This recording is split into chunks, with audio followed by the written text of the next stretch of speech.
Mga kaibigan, sabi sa 17,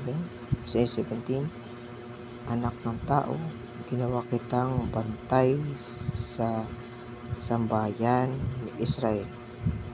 Kaya't pakinggan mo ang salita ng aking bibig at ipanguna mo sa kanila sa ganang akin.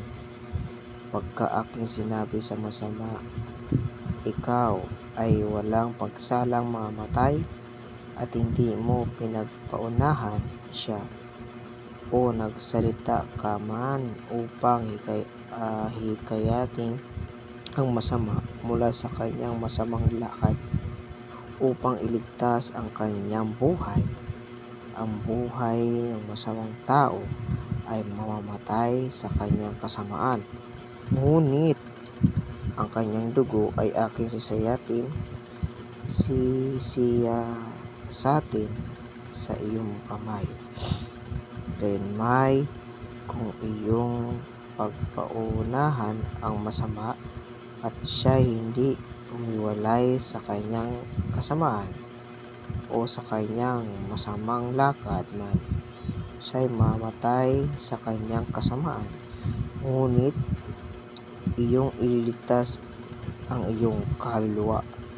Muli, pagka ang isang taong matuwid ay lumihis sa kanyang katwiran at gumawa ng kasamaan, at ako'y naglalagay ng katitisuran sa harap niya, siya'y mamamatay sapagkat hindi mo siya pinagpaunahan. Siya'y mamatay sa kanyang kasalanan at kaniyang mga matuwid na gawa na kanyang ginawa ay hindi alalahanin. Ngunit ang kanyang dugo ay aking sisiyasatin sa iyong kamay.